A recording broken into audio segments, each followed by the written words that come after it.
Hello and welcome to the Comic Conspiracy Podcast, episode 488 for the week of February 16th. That's a Tuesday, for all you keeping track. 2021. Seriously, I had to look at the year. I have no clue anymore. My name is Ryan Higgins, who's here this week with me. Toby. Yo-ho! Oh, shit. I don't even know how to follow that one up anymore. All people, please say your real names. Thank you. Oh, Kevin. And Charlie.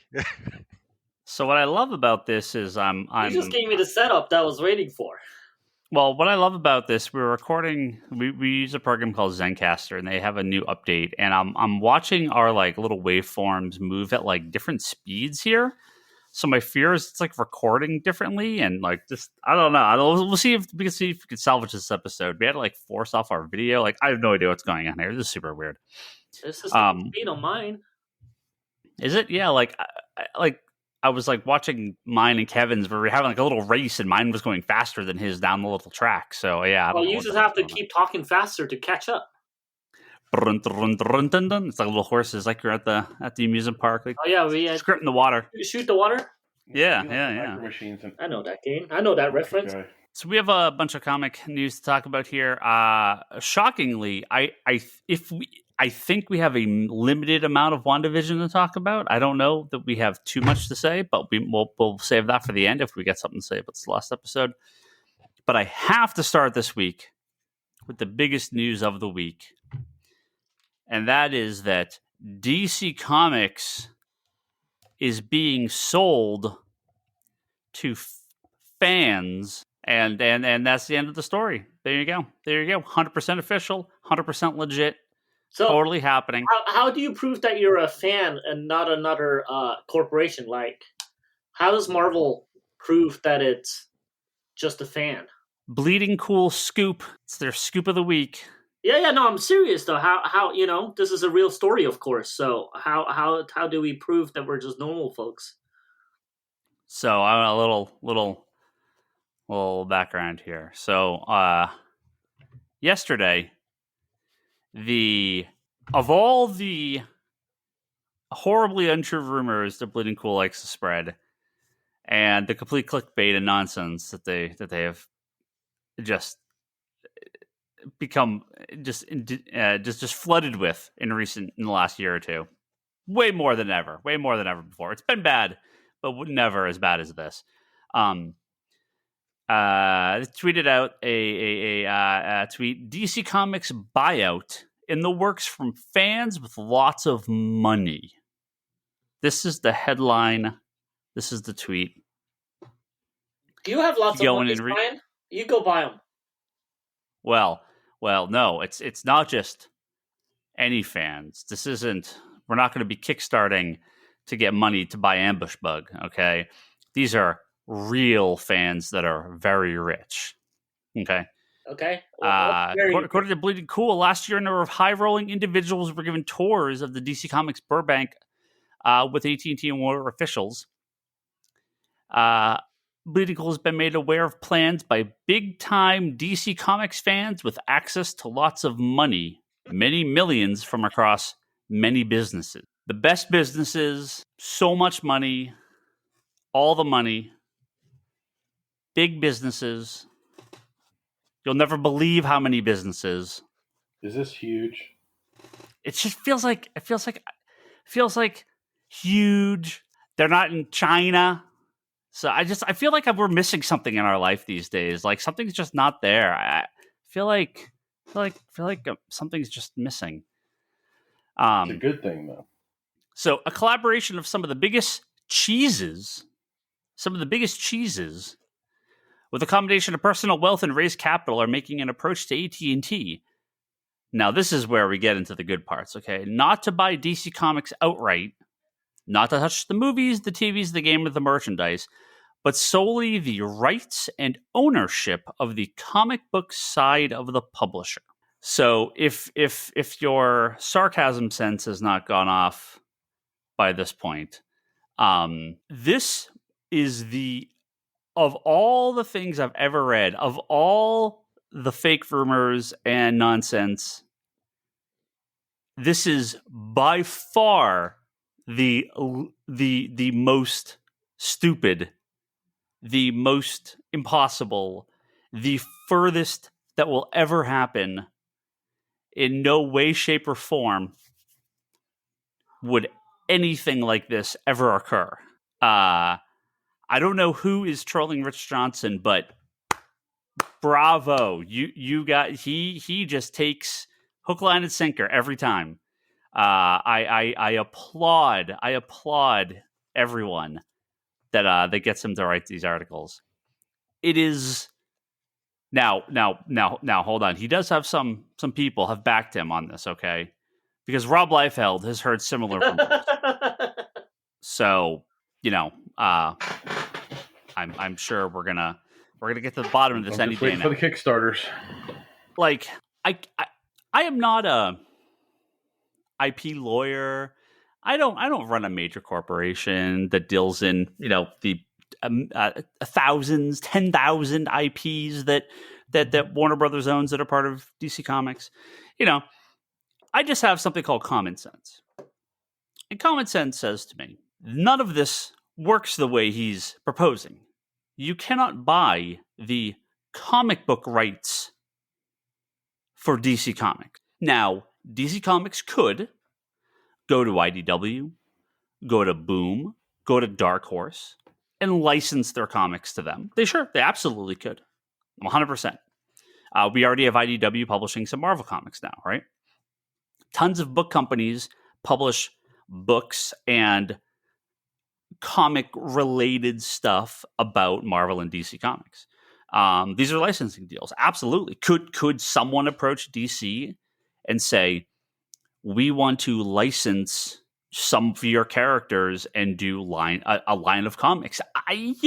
Sure, it's possible. It's very possible. I would think if they would go, they would go with an existing company if they really felt there was a market outside, especially the kids' books, right? Marvel has kind of failed with the kids' market, so the IDW thing makes sense. If a company approached DC and said, "Hey, we know the kids' market, we can take your books and license these characters out." Totally. Yep, totally. 100% possible. A bunch of rich fans making a company to buy the rights and ownership of the comic books from Warner Brothers and from AT&T there is a 0% chance of that happening. These characters are basically they have an unlimited value. There is no amount of money that you could buy Superman and Batman and Wonder Woman for. I suppose Amazon. I agree with you up until the point where you made it sound like there's no price that somebody could buy this for. Amazon could buy AT&T, right? That is a possibility. Disney could buy Warner Brothers out of AT&T in some sort of like split. Does Jeff Bezos like going comics? Off Charlie's point? But splitting. No, I mean in the case of but Ryan, do you think, set aside if you believe this story or not? Well, okay, hundreds of billions of dollars. Do you think a group of fans could come in with a price tag that DC would carve out the comics part of it and sell it off to them? No, because the whole problem with that is getting rid of the comics. It's like getting rid of any element of the IP. You're not going to split that. Now, again, you could license it out. Like, Marvel's like, look, Disney doesn't make shampoo, but we're going to go to Johnson & Johnson and license out Star Wars and Marvel and our Disney characters to Johnson & Johnson. That's separate. Disney is never, and Marvel and DC and Warner Brothers and AT&T, they're never going to go, yeah, let's let someone else make our movies. Let's let someone else make our entire publishing line. Elements of it, of course. Those DK anthology books. For me, I agree with you with the current state of things. That is the case. But licensed. That's also how we ended up with Sony with Spider-Man film rights. And licensed. The difference is not ownership. I understand that, but from a practical perspective, once those exclusive agreements are kind of worked out, yes, there's guidelines they had to follow. They had to put out a movie after X amount of time or the rights would revert. But the company was giving up the ability to do it themselves. But you're under those agreements. Totally different situation. Marvel was over a barrel. I'm not saying that's not a totally different situation, but I would also say that, as we've talked about in the past, traditionally speaking, where they see the value in publishing comics is the potential IP and stuff that they can convert to other mediums later. It's not really do we want to be in the publishing business or do we want to be in the story business kind of thing? And again, they could 100% license out the entire line of DC Comics to another company. Selling them will never, ever, ever happen. As they will never take out a chunk. They would never sell, because you can't sell the rights and ownership of the comic book characters without affecting the entire ownership of these IPs in general. Licensing is one thing. That is possible. Selling the rights and ownership, never in a million years, unless it comes with the entirety of DC Comics or Warner Brothers. And again, the only way Warner Brothers is giving up DC is if Warner Brothers is going with it. So this is one of those things where I don't disagree with you in this scenario, but I also wonder historically, because obviously I don't know all the details and that kind of stuff, but like taking the Tick, for example, I know there was all sorts of stuff where the agreement to sell the Tick to make the Fox show and stuff, one of the few things that he retained the rights was for being able to publish Tick comics. So he wasn't able to do all this other stuff with the property between like the toys and all the stuff that went with that original agreement. But it does seem like there's some precedence for being able to break up between medium to sell the film rights over here, the toy production rights over here, and that kind of thing.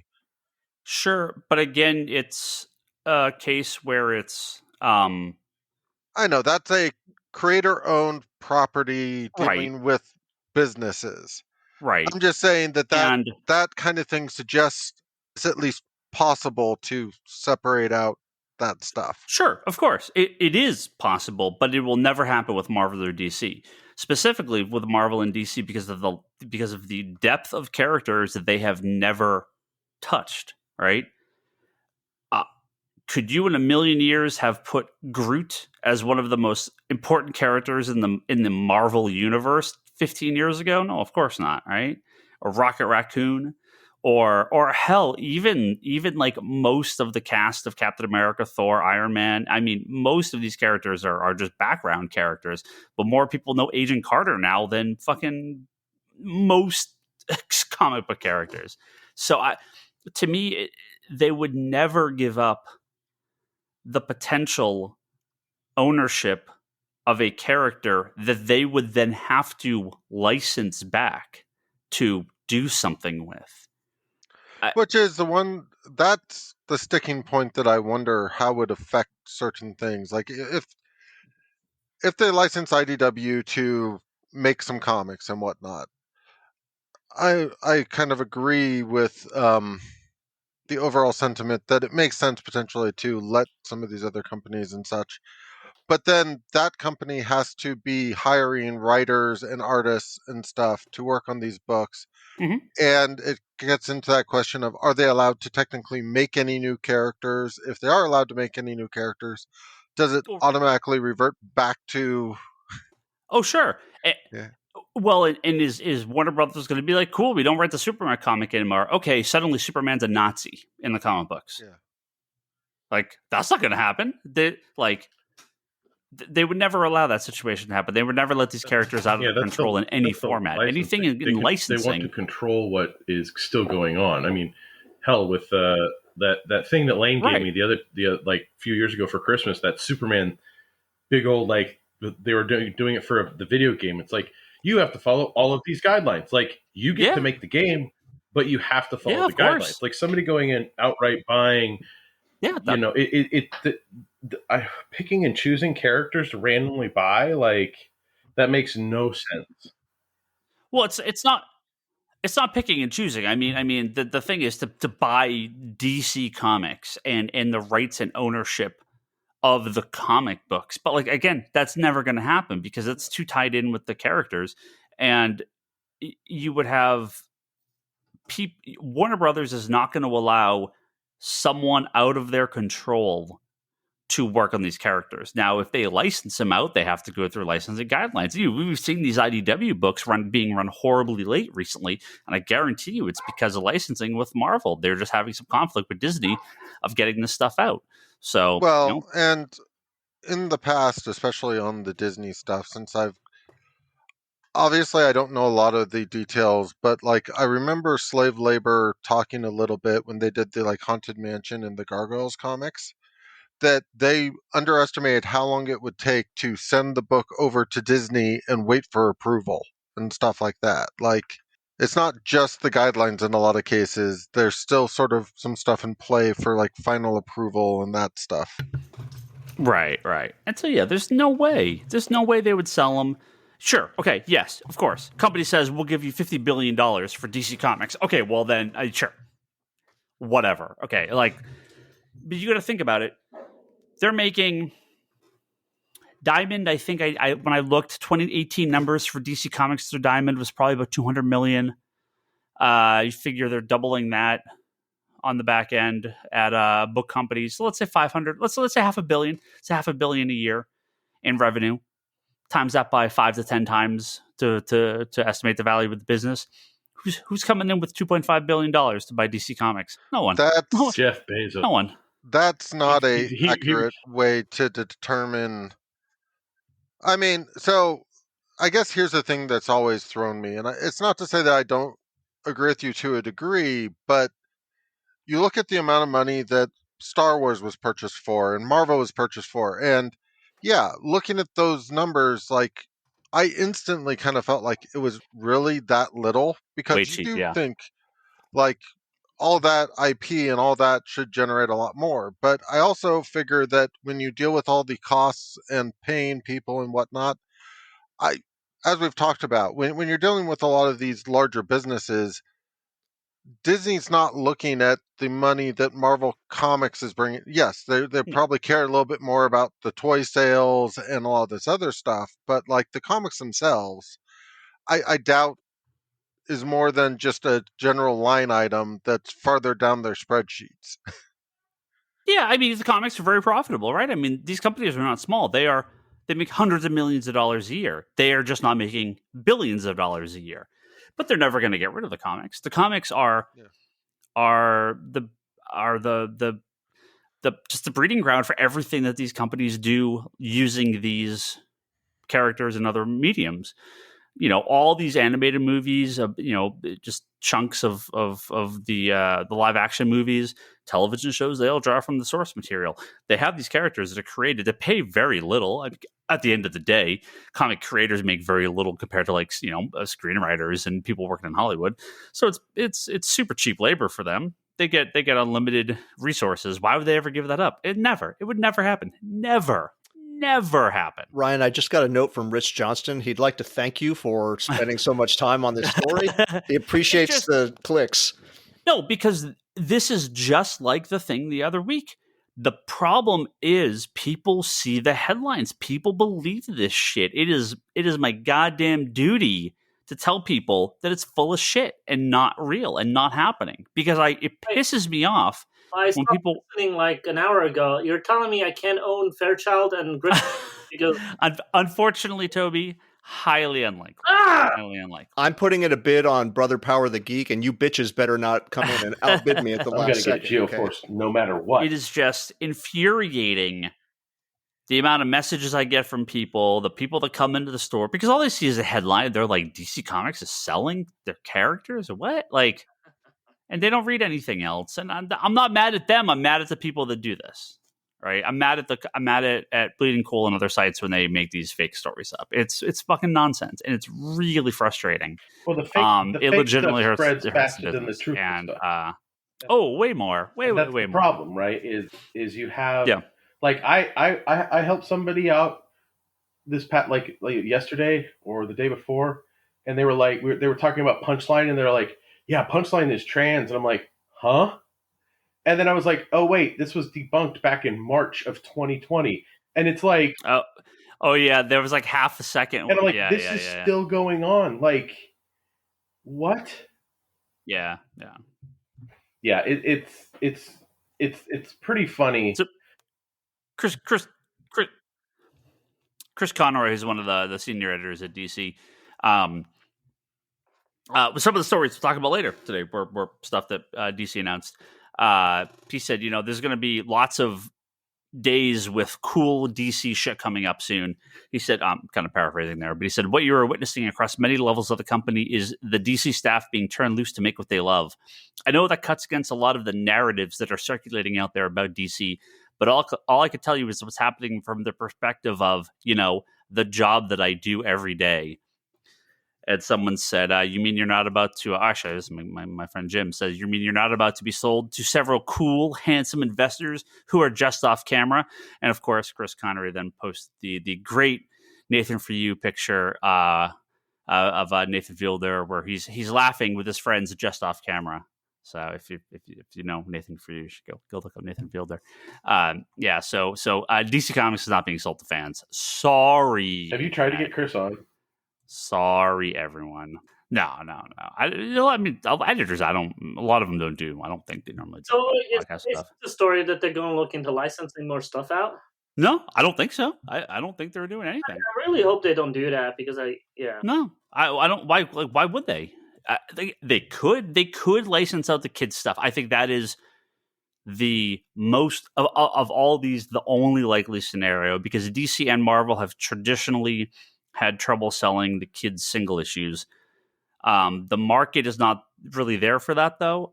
Marvel is working with Scholastic to do original graphic novels, which, again, perfect meeting of two companies. And if Scholastic wanted to put out DC stuff, again, beautiful.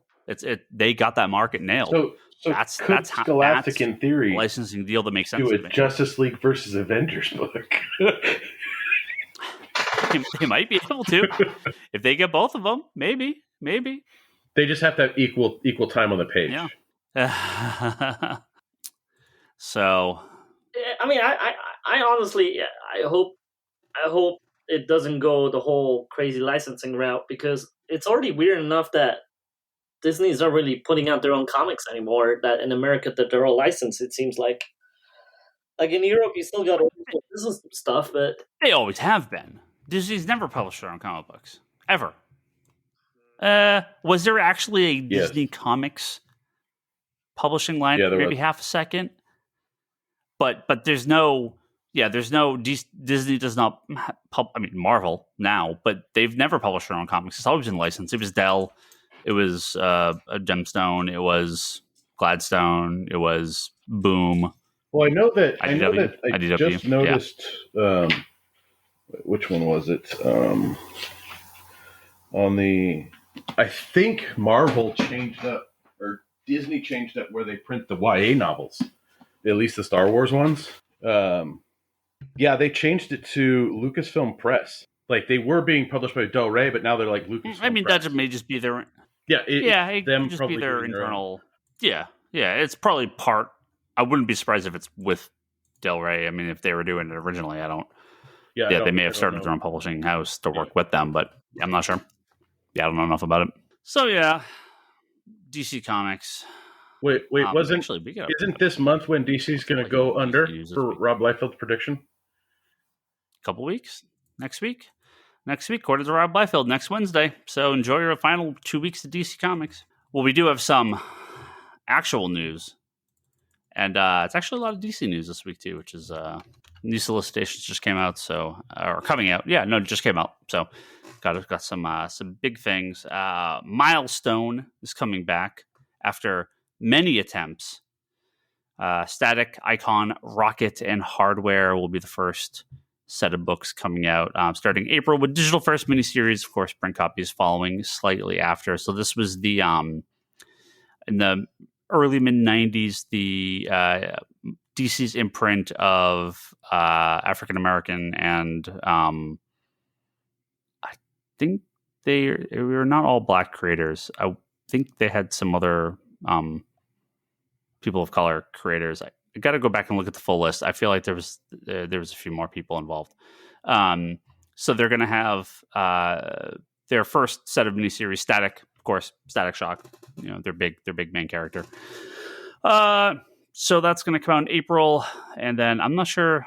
I know there's going to be physical copies past that. We just don't have release dates for everything yet. Icon and Rocket next, and then Hardware will be out in August. Let's see. Yeah, it just says new issues will be available. It doesn't say. It doesn't give me any additional info past. Did they say anything about digital bringing any of the old stuff back? Versus physical. Well, so they've been reprinting. They are on DC Universe Infinite right now. So there was talk of doing trades, but nothing's come out physically. At least very little of the Milestone stuff has been printed in trade paperback. There was a couple of volumes like back in the day, but hasn't been too much. So yeah, Milestones, they've had a couple false starts. We'll see if this one actually sticks. It seems like it, because there's multiple series. At least they're going to start with a few. We'll see if it lasts. I mean, nothing ongoing. These are all listed as miniseries. And there's also going to be a Milestone Returns number 0, which was given away at the Fandom. It was like a free book. There's going to be like a print edition of it that has new material as well. So look for that pretty soon. We also have a new Stargirl comic.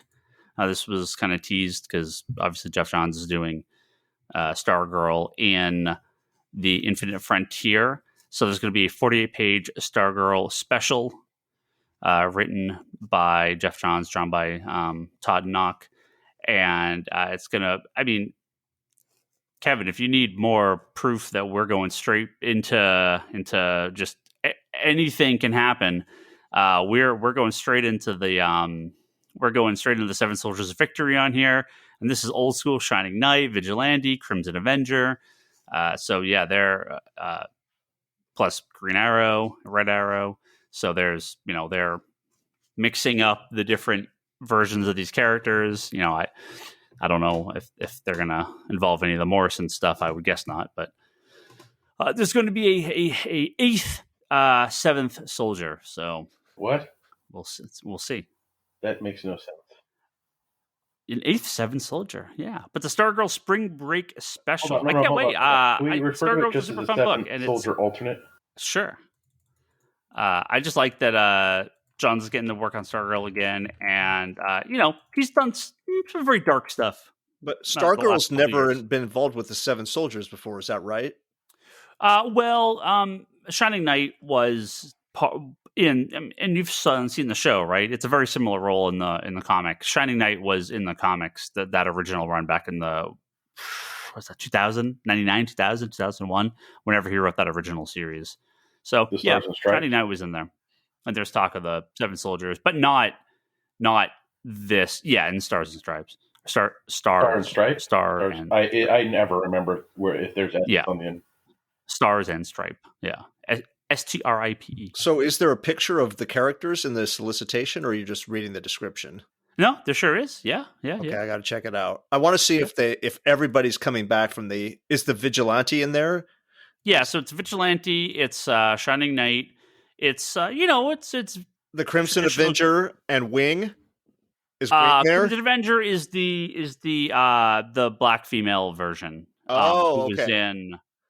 Yeah, I know who you mean. So it's not the OG Seven. No, it's a mix. Shining Knight is like old Shining Knight. Vigilante's the cowboy guy. Yeah, it's it's Green Arrow and Emiko. So there are new characters in it as well, plus Stargirl and Stripe, and a mysterious new member.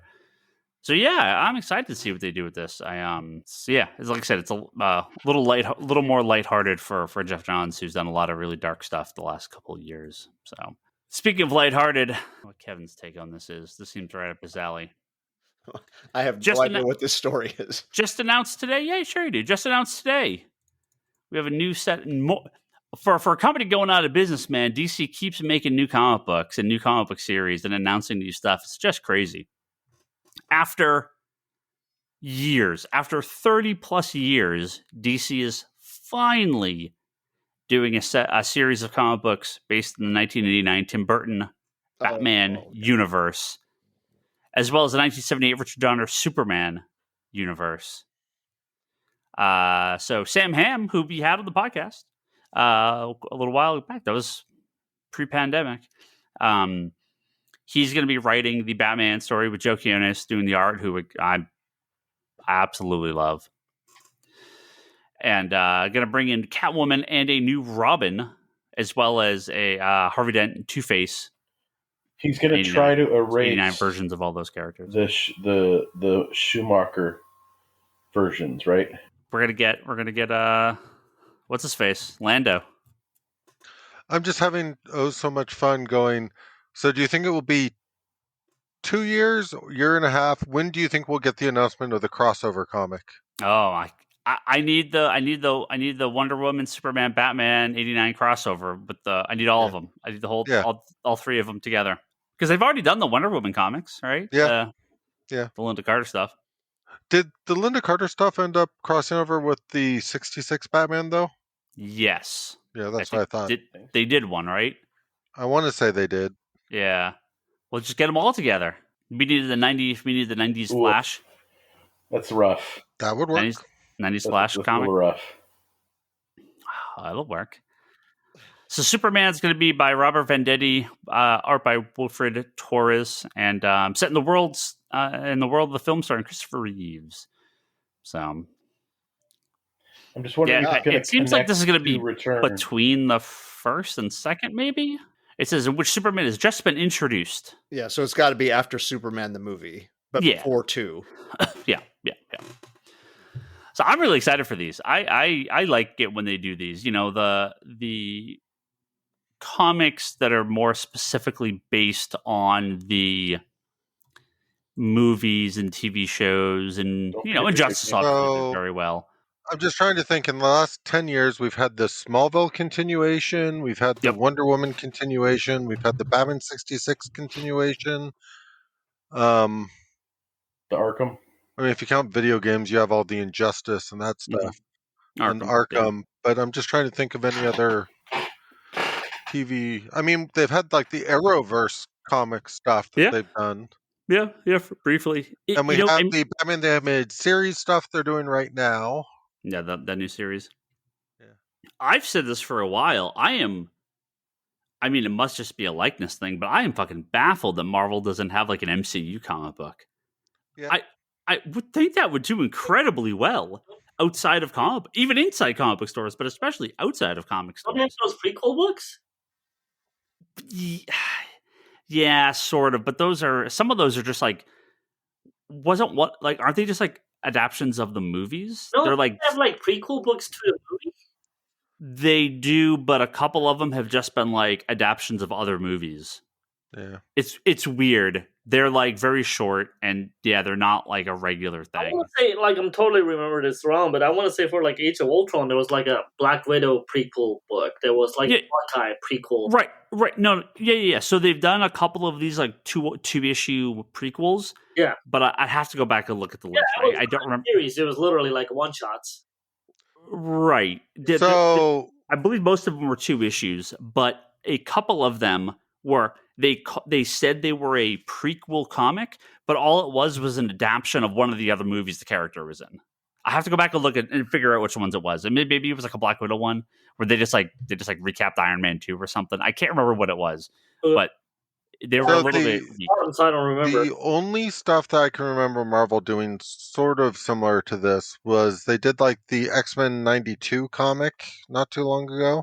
Yeah. And then it's trash. Kind of argue that all the Spider-Verse stuff, when the big event was going on, they were able to pull in from a lot of mediums, from like the animated series and that stuff. Yeah. That's a little different, though. So. Oh no, I know it's a little different. I'm just thinking they really should have spun off some of that stuff at that time. I'll be really interested to read that Superman comic. Yeah, me too. Because I'm really curious what you do with the way that Lex Luthor was presented and the way that those villains in Superman 2 were like the biggest, craziest thing the world had ever seen. Like, I'm curious as to what kind of criminals he fights in between those stories. Like, the whole thing might just look like that montage of his first night in the first movie where he's like stopping a bank robbery, stopping those guys on the boat, and that guy climbing up the side of the building. And that could be. I don't know. I'm real curious. I'll definitely check it out, though. They've got to look at like the Fleischer cartoons is like an inspiration, right? Because I feel like that's. I'm willing to predict that you're going to have Metallo within like the first 12 issues. Metallo feels doable because he's pretty low level, and you have that you have that Kryptonite rock already in the story. Yeah. You're not going to get Brainiac. You're not going to get Doomsday. You're not going to get like Mongol or any of that stuff. That's why I said it's going to be Metallo within the first 12 issues for sure. Well, these are short runs. I mean, these are miniseries. So, but I just apparently, Andy Curry, who's the editor, he said the Batman one was his final project at DC. And he said they've been trying to do this for 30 years, and I would think just internally, this is the problem that Warner Brothers has had, is these companies all kind of operated separately from each other, and no one wanted to give DC Comics the right to do a Batman comic book, which sounds insane, but we've heard this before, so we may be getting way more cool licensed stuff. And look, I love my connected DC universe, but these are cool. Like, I like this type of stuff. I think Marvel would make a killing if they made a series of MCU comics, even if it's just like a 6-issue miniseries or a big event book or something. This would be the time to do it too, because like, who knows when the hell the next movie's coming out? We have the TV shows, but there's tons of gaps they could fill in. They've got some great creators, and I'm sure Disney would sign off the likeness rights easy enough. So, yeah, I'd be really surprised if Marvel doesn't do something soon. But yeah, these seem cool. I'm excited for these.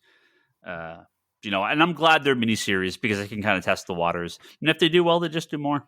So I think too often they try to go to like these big ongoing arcs. I think that was maybe the problem with like some of the Arrow ones. Like, the story just wasn't there. They didn't have like good creators on them. And nothing against the people working on them, but there just wasn't a lot. The Smallville one when it ended, a lot of those characters were not in great places. I feel like Smallville comic minus Lex, or they tried to add Lex back in, it just didn't. I read a little bit of them. Just fortunately, I feel like they kind of have some B teams working on them. Good creators are working on these books. I would say the Smallville one was pretty good overall. I mean, maybe it got better. So when they were doing the big Crisis crossover and they announced they were going to have Smallville I didn't get far. stuff in there, I'm like, didn't get far in it. You know what? I'll go ahead and I'll read all the Smallville comics on the DC, which is now the Infinite app. So I did that at the time, and I mean, they were decent. I liked a lot of what they kind of toyed around with the characters. I think I realized that in general, I'm kind of over Smallville. Yeah. In fact, Toby and I were talking about that the other day, that I just kind of feel like I'm over Smallville. Do they bring Lex back, right? Well, yeah, but the end of the series brought Lex back. So Lex was already back. They just kind of picked up the threads of where they left Lex. Yeah. Oh, he does come back, but I feel like they don't. Wasn't it like not him? No, it was him. But was then he in like some like weird like pod or some shit. What am I thinking? So I mean, they did the whole build up to bring him back, and then he confronted his sister and killed his sister, and she infected him with a virus that like removed some of his memories to kind of reset him back to the. Of course, he doesn't know Clark is Superman and all that stuff. Oh, right. Okay, I do remember that. It's been a long time since I watched Smallville. I mean, I see him at the store all the time, just no volume. So yeah, that's funny. Yeah, Yes. yeah. So Lex was already back, so they just kind of continue all that in the comic books and all the fallout. Yeah, it was interesting. And he gets his powers and actually gets to wear a suit and everything. So, well, we got one coming, and I'm gonna tell you, this is not going to be the last. So you guys get ready. It's official. WonderCon, online only. No. Toby, poor Toby. March 26th and 27th. So they are once again will be maybe limited in days. We will not be limited in scope. We are currently in the process of lining up great programming, amazing exhibitors, terrific gaming, and all the many aspects to make WonderCon a fan favorite event. We sincerely hope that you'll join us for WonderCon at home, a celebration on Friday and Saturday, March 26th through 27th. Now, President Joe Biden today did say that he believes that he can get every person in the country that wants a vaccine by July. So I would think Comic-Con in July is not going to happen, but that might give New York Comic-Con and what this Rose City is September. Rose City a chance. I'd say I would. Looking at the fact that ECCC is now slotted in for December. Right. Yeah, December in Seattle is going to be a fun time for all. Yeah. But when's Emerald City normally? Like February, March? Emerald is March. Yeah. C2E2 is February. So are they just going to? Are they going to have one? Right. So are they going to have one in December and then one in March? Have like 3 months apart? I doubt they would do that. I just go back to your regular dates. The thing I find weird at the moment is like Funko's trying to put on a like virtual the virtual one. Yeah, I saw that. Yeah. But that's like specifically Funko. It's really weird. Yeah. So let me do. I will say this. The challenge of this past year and the postponement of our two largest events, meaning Comic-Con and WonderCon, have left us with limited financial resources. Therefore, WonderCon at Home will be a 2-day celebration instead of the usual 3-day as we continue to marshal our resources for Comic-Con this summer. Boy. Look, I was way too optimistic last year, and I remember we had a conversation in March where I said I would put odds on San Diego, or no, ECCC had moved to August. And I said, I'm going to call that 50-50 that happens. And then I said I would bet 75% New York will happen in October. And my exact quote, and I only remember this because of I will live up to this in infamy, was if we're still dealing with this virus in October, we've got way bigger problems than a Comic-Con. Ta-da. We do have. Yep. Yeah. So I would bet somebody, I wouldn't bet more than like $5, but I would take a bet that there would be some version of New York. Maybe not the full whiz-bang, full show, but something. Yeah. So the people on the inside I am friendly with, the word I hear is if things are kind of going back to normal this year at all, and this is a big if, that New York might be the first big one to be open. And ECC and what's it called, C2E2 are both in December, which I think you guys just mentioned, but that's a big rumor right now. Yeah, but Kevin has a very good point of going to Seattle in December will be a very different experience. Oh, yeah. I'm all for different experiences, man. Bring it on. Well, we have the other concern. We have the other concern of conventions in November and December. Yeah, vaccine, let's hope it holds up and let's hope enough people get it because all of a sudden cases could be up, right? Just like it did this past year. And it could be, they could start restricting travel again. They could start shutting down bigger hubs, especially in New York City. Okay. So I'm more Stop worried. bringing us down here, Brian. As it is, it's already enough being like, that does not sound comfortable. And now you're just like, well, it's not going to happen Well, see- anyways. I'm saying get your This is- vaccine this if you is- want a this is Comic Con. Podcast Ryan Yeah. going, Well, oh, we can just stay doing this distance thing forever. much like the flu vaccine, you're going to have people just living in two different kind of world orbits, and society is Yeah. just going to go on, and everybody just needs to get comfortable with that fact. Yep. And yeah, hopefully it's If the two big cons really happen in December, it's going to be really weird because you got Christmas season and two major cons. yeah, that's rough. I don't know about that. I think C2E2 should just punt it to February, like rather than jam it in December. You're only losing 2 months. It's not like they're losing a year. Yeah. Well, And I think that throws off their entire schedule for the next year. the other problem is since these cons are not generating revenue, will they be alive by the time the world is coming back? Is the other problem too. I mean, the revenue comes from running the conventions. So, I mean, they're losing money because they're not having a convention, but they don't. I mean, they don't have like huge staffs. They only have staffs when they have like San Diego, staff to set up the convention, but that's a fraction of the staff it takes to run the con. yeah, I but don't think there's that many people there's involved at this point. employed all year long planning. Yeah, but that's a way smaller staff than the amount of people they have on the Yeah, floor. of course.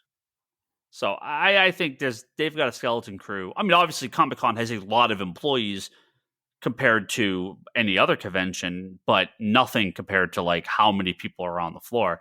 So, And I mean, not to wholly worry, like, I have no evidence of this, but at the same time, I know how much San Diego has done to try and keep Comic-Con there and that kind of stuff. There's no way that they won't help to get that convention back up and running as soon as they're able to. I mean, San Diego, ECCC, they're all going to be Yeah. fine. Yeah. As all and these are all for-profit conventions, especially Comic-Con. I would hope the people that run Comic-Con I just wonder about the have smaller ones. I hope they don't live convention to convention. Maybe they do. I don't know. I hope they got a little bit extra, and government programs and everything for payroll. Well, So, all I can say not is as much as they need, but I'm sure some. from a selfish point of view, I want these damn cons back up and running because this year without cons cost me way more money than it cost me going to the cons themselves. So I need to get back on the road and get to these things and save some money, which I know sounds like an oxymoron, but believe me, it's Yeah, not. because Rags Morales is only It's all opening gonna up be the his same thing next tomorrow. Okay, stop. Next topic. Toby, you ever saying something? Oh, I was like, for me, it's going to be all the same. I just want to see real people again, man. Yeah, hell yeah. Yeah. Without a Matt, I know that's Ryan, but some of us want to see real people again. Ryan, Ugh. you can keep a pair of sweatpants at Overrated. the shop. We won't mind. I do. Business up top, party down below, man. Tell you, sweatpants all day, every day. If nobody could see below the counter level, you would just wear sweatpants at work. Hell yeah! I'd ensconce myself in velvet if it was socially acceptable. So that's it for news. Kind of light week, but we got a few things to talk about here. I think we can wrap up a little bit of Vision, a little bit of WandaVision quick talk. You're not even going to always, talk about what We've dropped just on accepted Sunday? the fact. Just accept the fact that we're talking about WandaVision every week now. But before we do that, we're going to talk about what dropped on Sunday. What Zack dropped on Snyder Sunday? cut and a release date.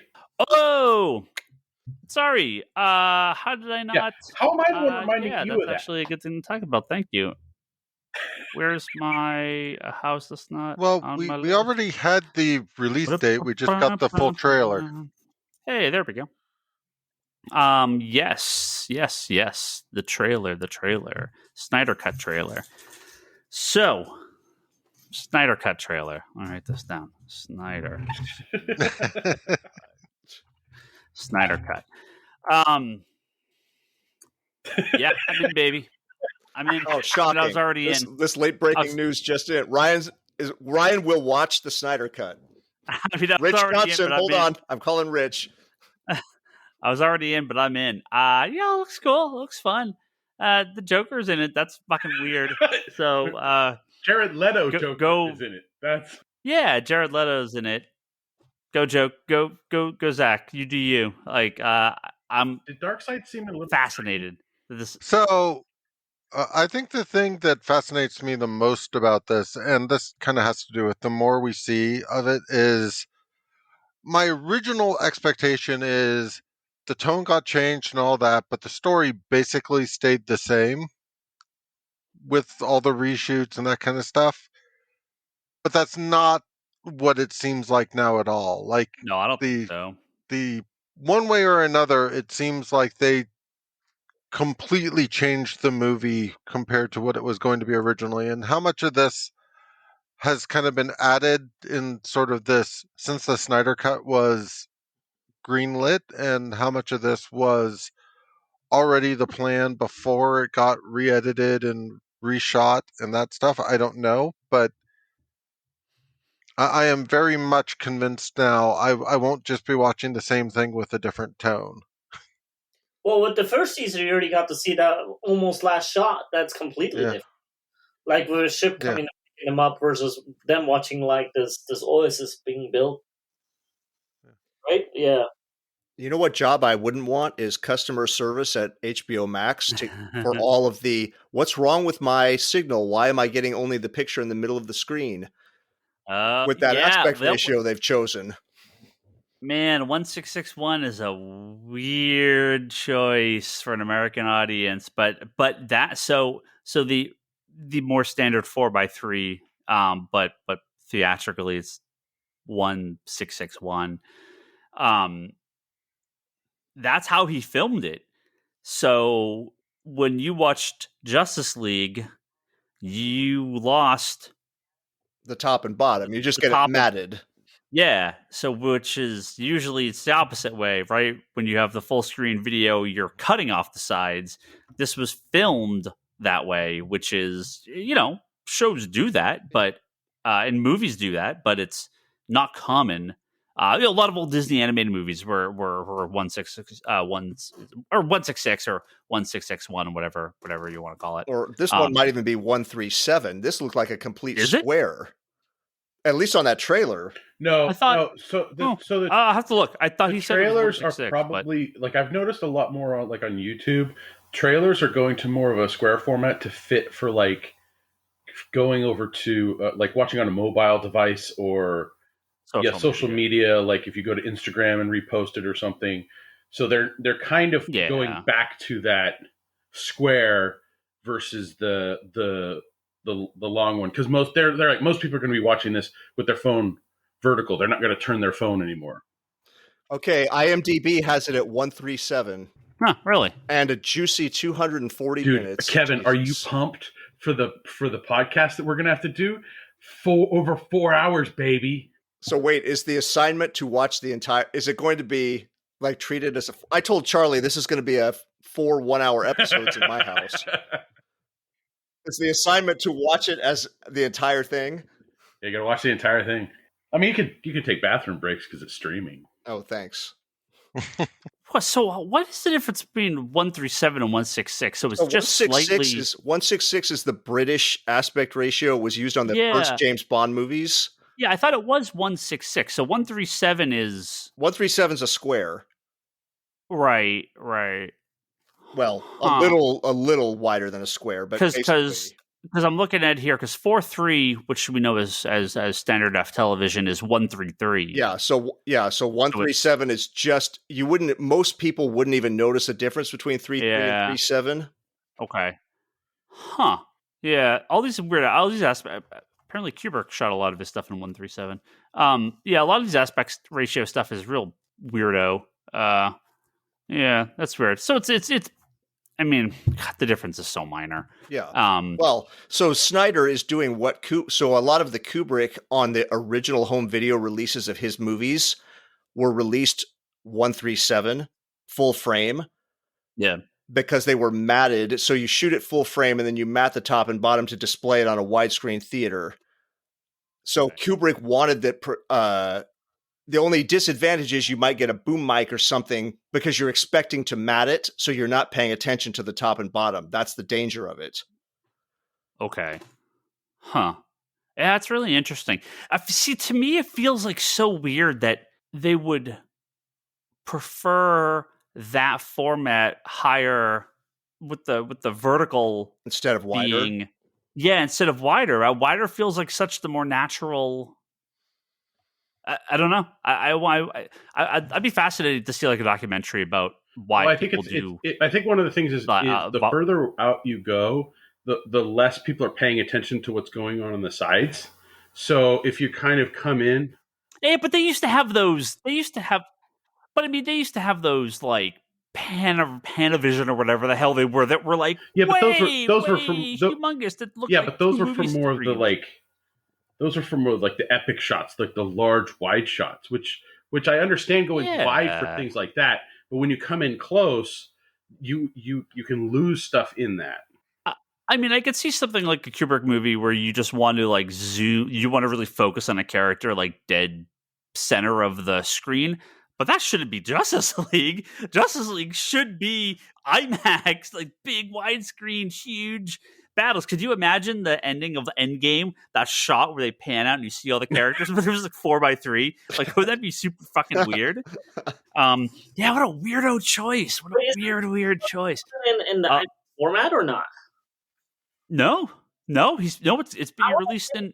I have this special edition Transformer movie, the second one, where there's bits on their extra that were shot in IMAX that are left out on the regular theatrical cut. Like and it flops back and forth between IMAX and all the movies do that. Like Dark Knight does that, and there's a bunch of movies. Well, we're getting deep in the weeds here, but there's a Marlon Brando movie called On the Waterfront from 1954. And when Criterion released it on Blu-ray, Criterion put it out in 3 different aspect ratios in the same set because it was shot full frame, it was matted to 1.66, and it was matted to 1.85 for different release markets, the UK, the US, and then the way it was shot native on the film. So you can watch the same movie in literally all these different aspect ratios.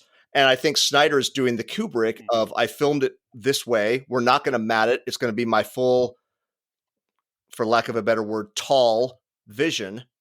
Well, I just find it odd. I find it odd at home because people aren't used to watching that format anymore on new movies. Well, that and nobody has the right TV for it at home anymore. Yeah. Not well, and don't most new TVs like have zooming those and adjusting those? Well, you wouldn't have to. You don't want to zoom it because it'll look like you're losing resolution if you zoom. Because people are going to see it like that and then zoom to fill the widescreen TV, and it's going to look like complete garbage because you'll actually be pan and scanning it. Yeah, and you're going to lose the top. So are you saying we're going to get the Dark Side boom mic? I mean, we're going to see how they mic'd him. No, I'm sure if he's aware that they're releasing it this way, they shot protected for that. You only let the boom mic drop if you know you're matting it. Okay, we got way off the topic here. Go ahead. There's a good video. There's a good thing on Wikipedia. Obviously, has a really good image here that it explains all the different size, all the different ratios, and kind of where they came from. Yeah, I think that what was Polyvision and Panavision and all those are like the 2 movie screens like attached to each other, like they're ridiculously large. Oh yeah, Cinerama, you get 3 screens. Yeah, but the difference between 1.66, 1.78, and 1.85, they're pretty close. There's not a huge so 1.78 is an HD TV. Right. Okay. So yeah. So I was saying 1.66, and that's not what it was. It's 1.33 or 4x3. So it's the or 1.37. It's the right. Slightly larger. We're just shooting movies for Instagram now. 4x3. So that's what we're doing. Shooting videos for Instagram and Snapchat and TikTok. That's what we're doing, right? You're going to be able to watch it all. It's just such a weird decision for this movie. But hey, there's a lot of weird decisions in this movie. Let's not even get hung up on this one. This is not the weirdest part. This is completely normal in light of everything else. Yeah. But aren't you a little trepidatious? Your favorite scene is not going to be in this? So apparently that is Snyder. What? I thought that was a total Joss Whedon scene, but someone told me that no, that was 100% one of Snyder's scenes. Oh. The shot of with Flash and Superman, where Superman's moving in like super speed, and he like looks over at Flash. Now there's a right, because if you see that shot of the Justice League, there's like the 5 of them standing there before they fight Superman. In the Joss Whedon cut, it's all like super sunny and bright. But the exact same shot exists in the Snyder version. It's fucking pitch black at night because, of course, right? So I think it's going to be that scene just at night. I think it's the exact same scene. Oh, so I'm down with that. That's cool. It's a great scene. And props Wait, that's a Zack Snyder. Snyder That movie, a doesn't feel dark like thing? him. Damn it. Yeah, what a surprise! It's going to be a very dark movie. Do you think Yeah, he'll we'll be see, able to make a good connection between this Justice League movie and Aquaman with Mera and I don't know. They might. The Mera scenes got completely cut out of Justice League, or mostly cut out. It was like totally different, right? Right, her sequences were totally different in Justice League from what was supposed to be in Snyder's cut. So, yeah, we're getting all the Flash stuff back with what's her Iris. Yeah, but yeah. I was trying to think of the actress' name. I couldn't think of it. Yeah, with Iris. So her entire thing's being brought back in. All the Cyborg's parts are being brought back in. So, yeah, crazy. Now, you want to know what else Crazy. is crazy? You actually went viral last week. Yeah, sure. That was a thing. That was cool. I pay you guys some money. I pay The I bare pay you minimum. guys the minimum wage of Sunnyvale, and yeah, that was a good times. Not really comic book related, but yeah, I had a little viral tweet because of minimum wage. So it was a fun time. I don't have much to say about it though. All I did is screw up my Twitter account for a couple days. I had to mute that thread because it was just a billion replies and likes and retweets, and so suddenly I'm like, can't use Twitter properly. I just want to talk about dumb crap. It was fun though. It was cool. I had to actually go into work and ship a ton of stuff because we got virtually as many orders as a normal end of the month order. Yeah. Thanks for everyone that ordered stuff from the store. Thank you for your support. Vote in local elections so you can pay so businesses pay their employees more. Yeah, I don't have too much to say about that. We are going to talk about some WandaVision though. It was an episode. So check out now. Yeah, episode 6. And we'll be spoilers from this point out. No, I don't have too much to say. It was a good episode, but I feel like it's just we're getting to the, I know we have 3 hour-long episodes left apparently. They upped them to an hour? That's what the internet has told me. So I guess we'll find out in a couple days. But the internet says the next 3 episodes are an hour long. So we'll see. I think we could basically kill every fan theory with this last episode. Pietro is not the X-Men Pietro. Agnes is not Agatha Harkness. But she was in a witch's costume. She's just a random person in the town. So I think we could basically kill every fan theory here. Mephisto doesn't exist. Master Pandemonium doesn't exist. Just knock every fan theory down. I heard a new theory of Pietro being Mephisto. Fuck off. Oh, really? Yeah. Well, I'm This is just stupid. God, what is curious. wrong with everyone? I'm just curious as this was a big question that I had after watching the episode, especially when it came to Pietro, is that for a second he looks like a frozen in stasis undead or a dead body, right, with the 3 bullet holes in him. And I'm like, okay, so if what he says, you needed me and I came, right, where the hell was his body? Because it's been, about 7 years since Ultron? Like, is his body in some, it's not Hydra or sword, shield facility? Could be. It's not exactly clear if she's pulling Ultron and now him from the real world, or if these are just sort of like, visions of of them. I feel like Vision is really there. It seems like it. He has some sort of independence because he's off doing stuff. But he just maybe figment of her imagination. I don't know. Creation. The fact that Vision doesn't have any real memories beyond sort of the constructed TV world, even though he seems outside of it. Because, like, he didn't recognize the Avengers and, like, those events at all. And the second he leaves that world, he is kind of being dragged back piece by piece. That sequence made me question whether or not Vision's back at all, or whether or not this just all ties to Wanda's powers, and it's a Vision with no history. Yeah, I mean, we saw the real Vision briefly when her powers kind of wigged out, and we saw like the zombified. Well, we saw what she saw, and I feel like that's everything in the.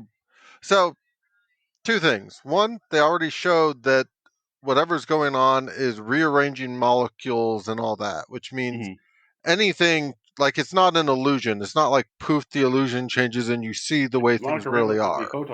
But I mean, I think her control over that stuff, when she got kind of freaked out, you saw him like flicker. I feel like, to me, that's what's really under there, that she's kind of weekend of burning him around, and he doesn't really have like his his memory, his brain, his computer brain stuff. It's all destroyed.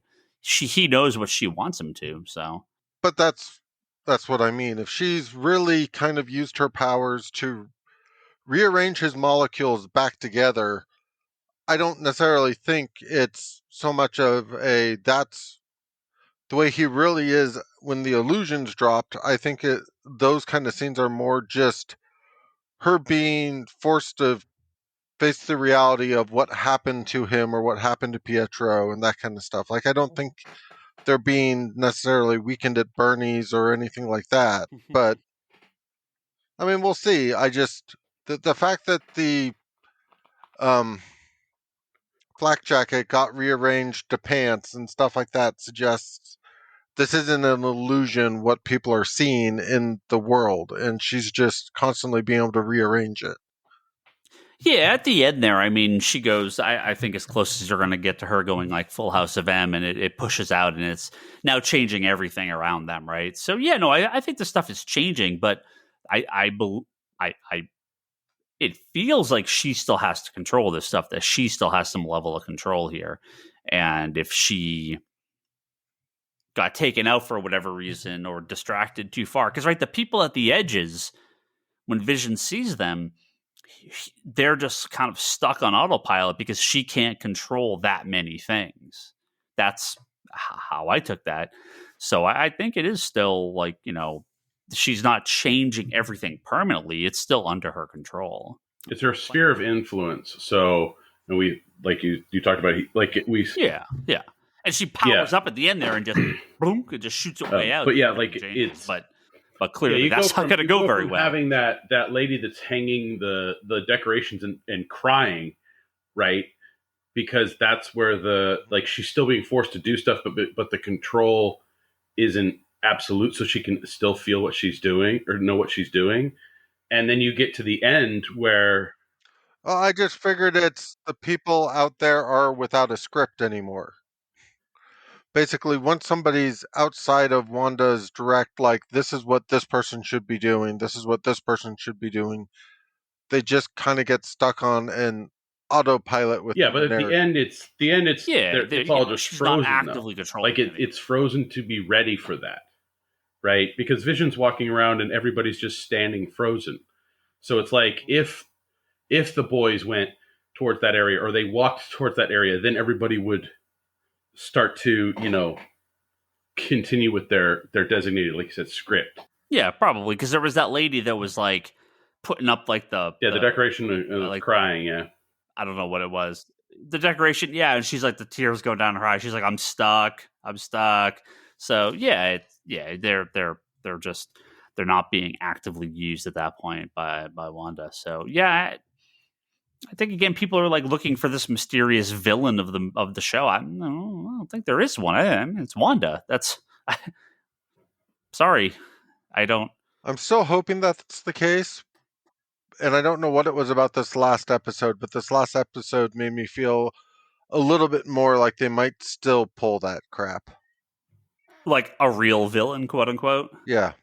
I can't see it. I really don't want them to, but It's it made Loki me worry with a the little cosmic bit. cube. I mean, she can have a motivation, and you know, the real villain could be, you know, fucking Sword and the shit that they're pulling with Vision's body and blah blah blah that made her do a lot of this stuff. But I feel like the actions are all hers. She seems very in control. Yeah, at this point, man, I don't know. I mean, I guess it could be awesome. I don't know, but if random villain pops up at this point, it feels like, what the fuck? Like, why now? I was talking You with someone at know, the store they're just about going to this. go like full on onslaught, and an evil entity is going to like remove itself from her mind. Well, I was talking to someone at the store about there's a lot of rumors that Nightmare is going to be the villain in Doctor Strange. Again, I have no idea. I don't pay attention to the stuff.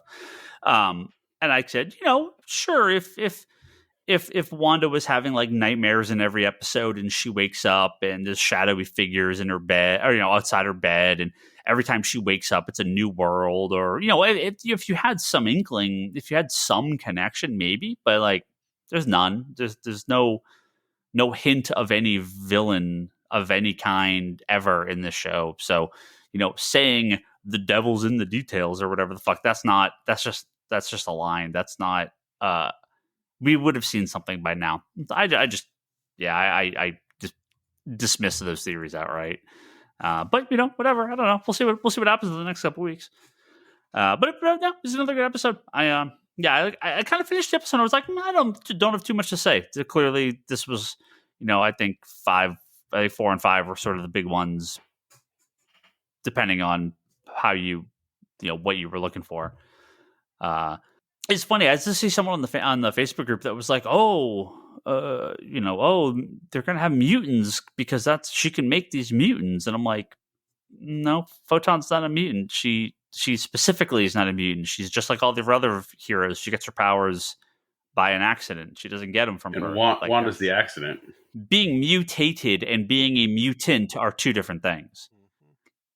So, I don't see any connection to X-Men going forward. But people they love that theory, man. They love that theory that Professor X is going to roll out in the last episode, and all the mutants come flying out. I don't know. Like, I don't know. Okay, Ryan, I know they're watching a different show. I have a question for you and Charlie, because I know you're both against this as a general principle.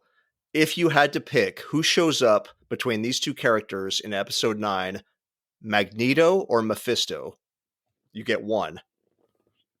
As the villain, or Yes. just yes, or as a, well, Magneto's obviously not the villain behind the whole series, but as a big reveal. If only this was on video, because Ryan's face is worth. I mean, Mephisto, because Magneto, that would make no sense. Like, randomly the devil being involved, sure. Okay, I guess he's the villain. Okay, Magneto would be like, what? Why? Magneto's not in this universe. He's not connected to Wanda in this universe. It's a totally different thing. Now, again, she could rewrite reality, blah, blah, blah, blah, blah, and all of a sudden she's Magneto's kids. Okay, I guess, but that sounds stupid. So, Charlie, you agree? Unfortunately, yes. No, I and thanks for listening, everyone. We can't top that. Yeah.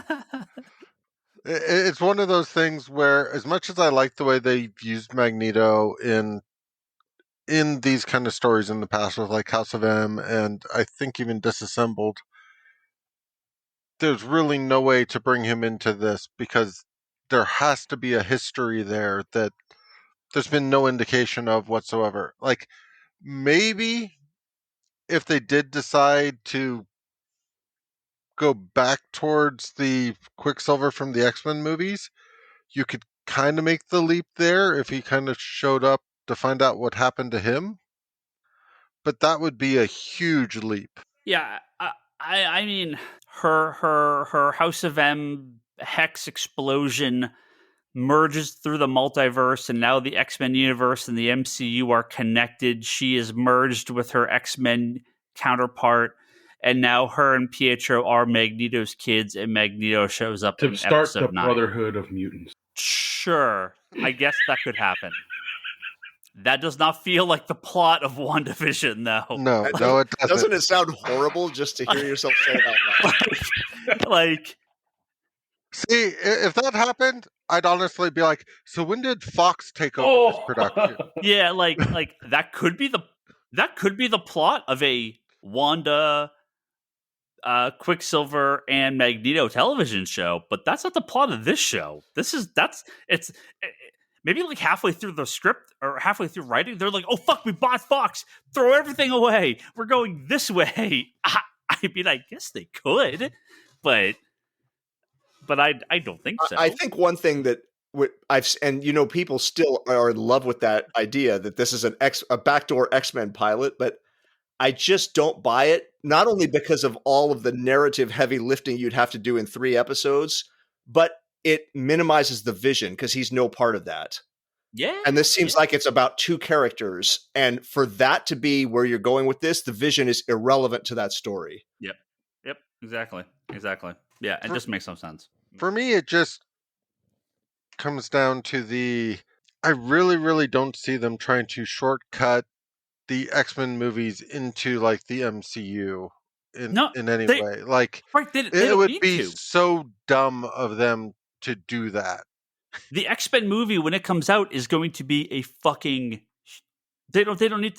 Look, I'm not trying to minimize WandaVision, but they don't need to waste the X-Men on this TV show. Yeah, that will be. Mention if they tried to bring in the current sort of last round of Fox X-Men movies, there just wasn't enough good there to try and keep it going. Unfortunately, I'm just wondering if this is where they power up Jimmy Woo and they power up what's her name with the glasses. Well, there again. Who knows this? Who knows where any of this stuff comes from? But I saw some random post about they want to like have like a Jimmy Woo Agents of Atlas, Agents of Atlas show, and I'm like, yeah, totally. That's cool. He's super funny in this. I like him. I liked him a lot. I liked him a lot in Ant-Man. In general, that's the rumor that I'm the most like. I really want that to happen. Yeah, that'd be really funny. He's a great character. They did a great job with him. I mean, and this is a case that I think the MCU has done such a great job with. Like, I don't give a fuck about Jimmy Woo in the comics. I don't give a fuck about Agents of Atlas in the comics. I've read a couple of their books. I don't care about them at all.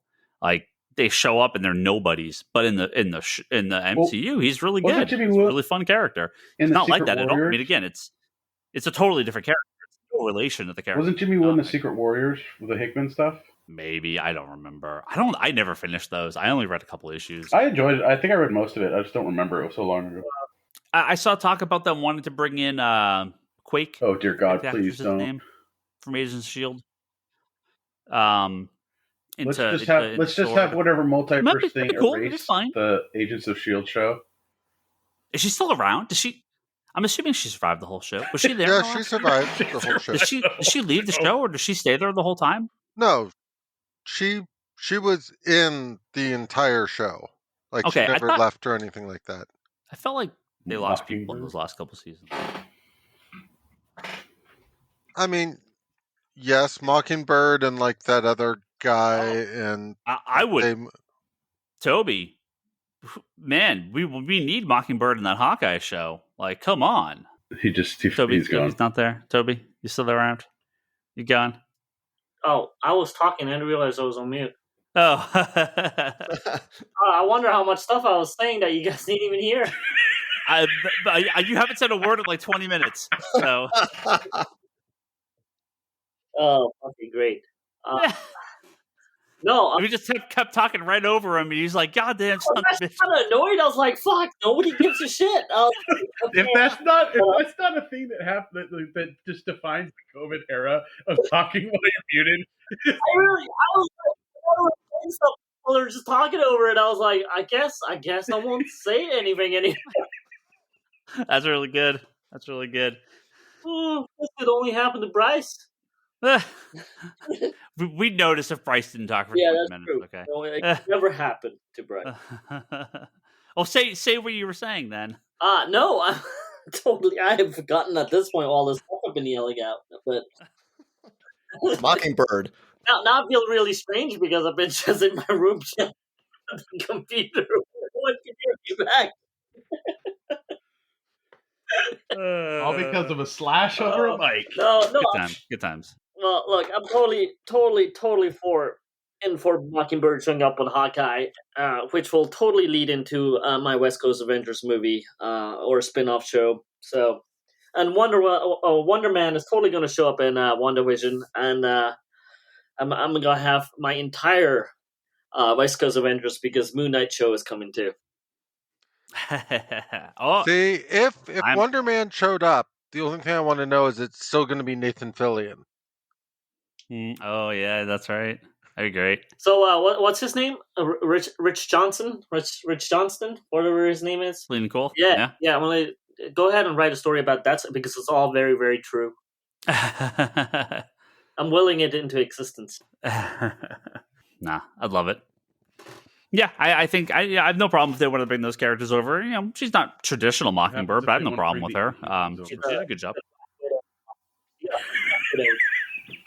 Look, I am 100% down with the bringing the Inhumans in. I just don't think you bring in those Inhumans. I think you just completely scrap that and start fresh. Grabbing some characters from Agents of S.H.I.E.L.D. I'm fine with. As kind of divorced as that became from the MCU as it went on, I don't hate it.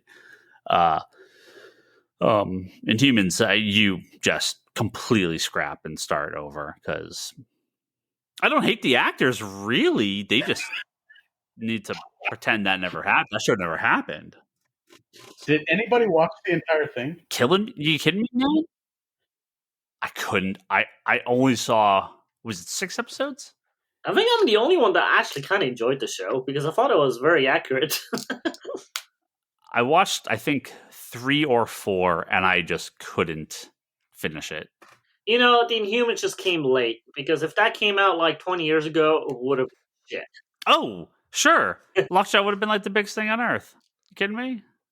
You know, as you guys are talking about it, I'm just realizing I have bought at least some issues of every version of Inhumans Marvel has ever published, and I don't think I watched a single episode of that show.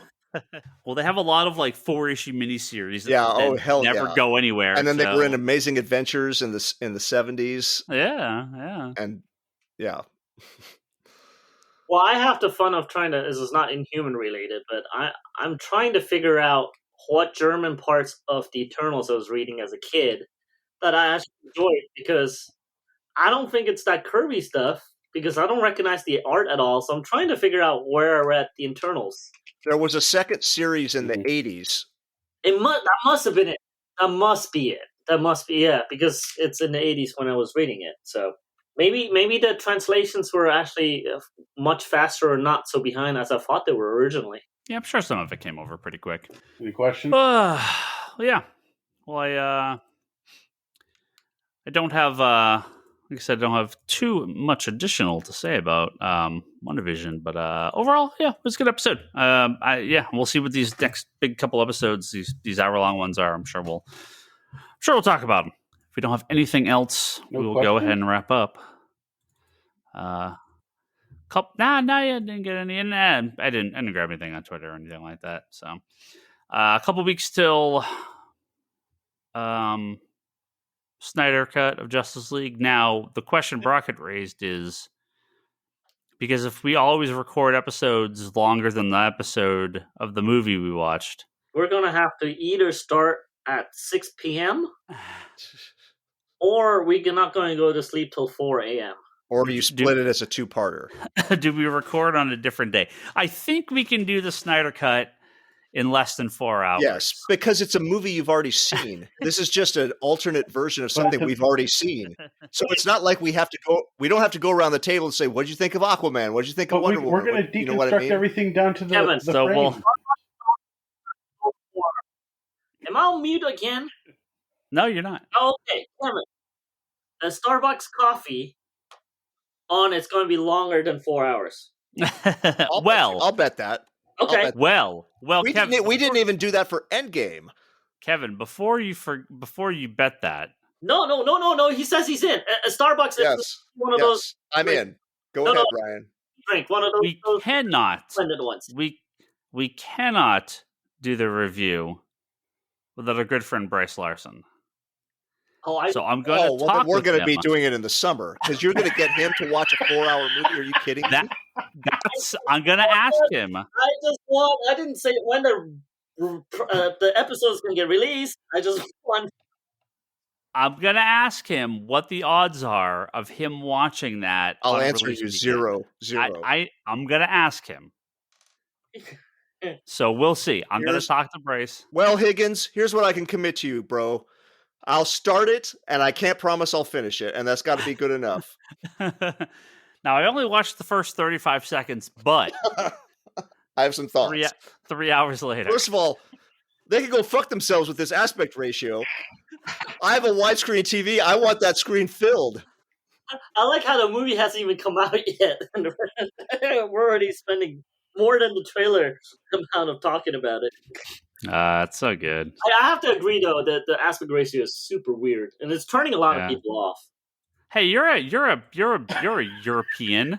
This should be all up your alley. Who are you talking about, Kevin? You. I'm only a half a European, my friend. Yeah, it is a weird choice. It is a weird choice. Were you muted during that part of the conversation too? Is that why he didn't say anything? Maybe. I don't. So this whole episode, there's I guess so. Well, Toby, you were completely silent during that entire discussion. So of the aspect ratio stuff, I was actually thought you were going to chime in and you didn't, and I was a little bit like, well, okay. See, now we need just the audio of Toby yelling at us, like just in so much anger because we're not listening to him because he.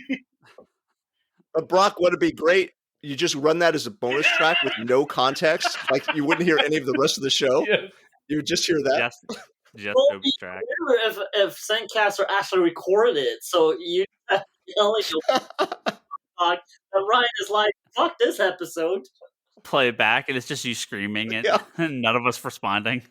That'd be great. I was like, "What the fuck is going on?"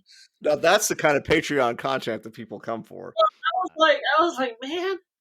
I mean, like, these guys are getting really good at ignoring me. That is very funny.